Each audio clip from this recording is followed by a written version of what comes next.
Silence, darkness, peace. That's all she felt at that very moment. Can you tell my brother Hawks that he's the best thing that's happened to me? I couldn't have done anything without him, she whispered, but Bakugou heard it. You're gonna tell him that in person, Yin. And with that, he finally found the strength to get up and carried on trying to break the door down. Thanks, Katsuki, she said once before her body went limp. The darkness enveloped her. She remembered her last conversation before the sweet relief of death took her away. She felt nothing and everything at the same time. Yin didn't know what was going on when a blinding light emerged before her, clouding her vision with nothing but whiteness. What the hell is going on? Your POV. My eyes peeled open slowly, exhaustion hitting like a tidal wave, making me wish I could go back to sleep. The first thing I saw was the tiled ceiling. Looking around, I noticed I was in a hospital room. The room was silent apart from my heavy breathing and the beep beep sound you often hear in hospitals. Oh my god. Until that I was alive, I glanced around and took in the desert blue and white colored schedule hospital bed. How long have I been here? I shut my eyes, trying to remember what exactly happened. Then it all hit me like with a bang. The mission, the room, Bakugou, it all came back. A headache took away my thoughts. The dizziness and blurriness surrounded me. The door swung open and appeared a tired-looking Keigo walked in, a warm coffee in his hand. We made eye contact, and with a gasp, he rushed to my side and hugged me tightly, dropping the drink onto the floor and making a huge mess. Shuddered breaths next to my ear. I heard him. Sorry. I held him back tighter. Tears streamed down both of our faces. Don't you ever scare me like that again, he whispered. I'm sorry, Kay, I said back. I was going to die, weren't I? Oh my god, what the? Recollectedly asked. He sat up and held my hands as he smiled at me shakily. His disheveled hair and dark eye bags easily told me he hadn't been sleeping well. How long was I asleep? I asked him. He rubbed his thumbs over my hand, comforting me. About 4 days. We weren't too sure if you were going to wake up considering how much of that gas you inhaled, he replied, my eyes widened at the news, not expecting. You're the best thing that ever happened to me, all right? I love you, brother. I smiled at him. As we both tried holding back tears, again he hugged me. Some of his feathers ruffled onto the bed. And you're the best little sister I could have ever asked for. I'll always be there to protect you because I love you so much. We're stuck together. We both pulled back from the comforting hug. The blonde kid got you out of there safely, but I didn't like the fact that he wouldn't let go of you the whole time going to the hospital. He threatened to cut the villain's dick off so many times. He laughed at the memory as I chuckled. Then all of a sudden, thought came to mind. What about Bakugou and the villain? The villain was captured and sent to prison. Gone beat the shit out of, probably by Spiky. He carried you to the ambulance and has been going here every day to check up on you. Katsuki. I wonder what he must have felt. I mean, I confessed to him on my deathbed, basically. I need to talk to him. Hawks had seen the wondering look on my face as he stood up. I'll go get your friend. Guess he knows about our little secret now." He winked at me and smiled at each other, and with that, he left. My gaze swiveled around the room I was in.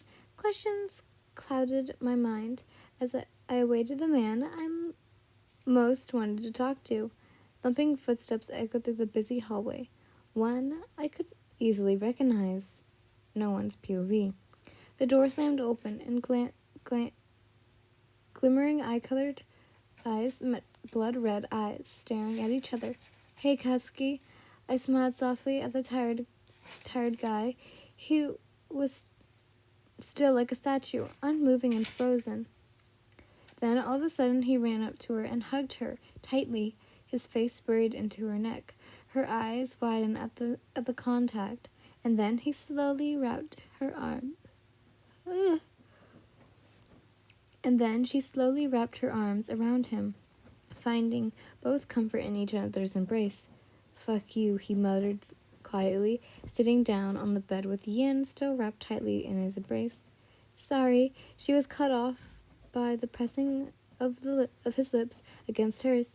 The kiss was magical, long-waited. They fit each other completely.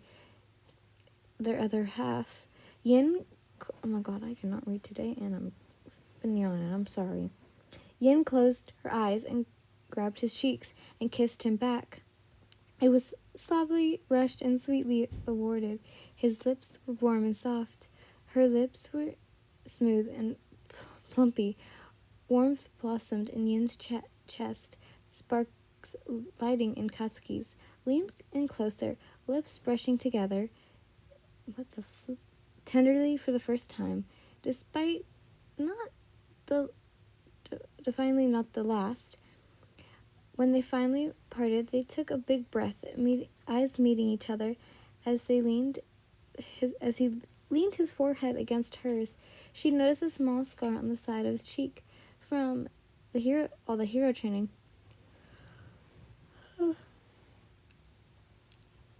"Don't you ever do that again," he said quietly as he glanced into her eyes, tears threatening to fall.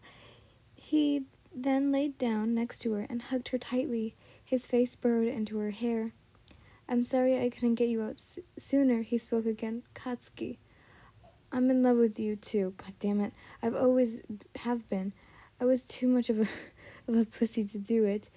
No matter how many times Shitty here told me to man up, seeing you almost die, I don't know what to think."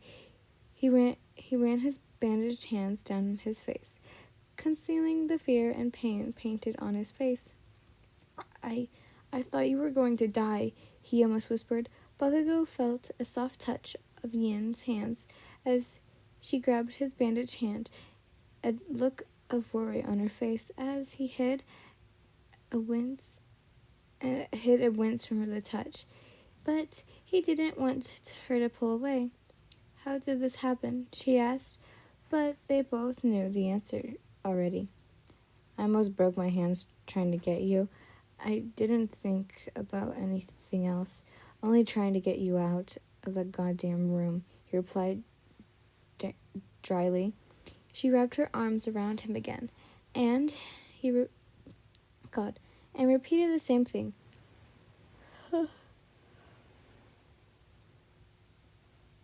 "Sorry." "I'm sorry about your wings as well," he added. She chuckled. "Don't worry, they'll grow back soon." "I'm not worried. I'm just waiting for you to get back to hero business, to beat some villains' asses with me again. Ain't gonna lose my chicken sidekick," he said, trying to cheer up the girl. Who the hell are you calling sidekick, Fireworks?" she muttered and slapped the back of his hand, which gained a short grunt in return. Bang! The door flew opening, revealing a winged hero with an angry smile on his face. He walked maliciously towards the two hugging people, but neither of them was faced by him. "Get your grubby hands off my sister, you pomegranate!" He yelled as his wings fluttered around. Hawks got a deadpan face from both of them. He walked up to the pair and tried ripping them apart. Bakugo retailed. Oh my god. Kind of like revolted, sorry, by holding Yin tighter. Listen, your superior, shithead. Shut the hell up, old man. I can do whatever the hell I want. Who are you calling old angry Demillion, bitch? What do you call me, chicken wings, bitch? Enough of their childish bickering. Yin sat up, grabbing both of their ears and yelling, "Both of you shut the fuck up. We are not the only ones in this hospital." Standing outside the hospital stood two people holding hands and content smiles on their face. "Ready to go back?" asked Bakugo. Yin nodded, and with that, they walked back to the place where they could continue both their dreams, to be heroes for others and for each other. This is the end of this fantastic story for the Hawks versus Bakugo. But this story that I have for Bakugo one-shots is all out, so there's no more. But I will try and find more Bakugo stuff. But please don't rush me. But hope you guys enjoyed, and bye, lovely.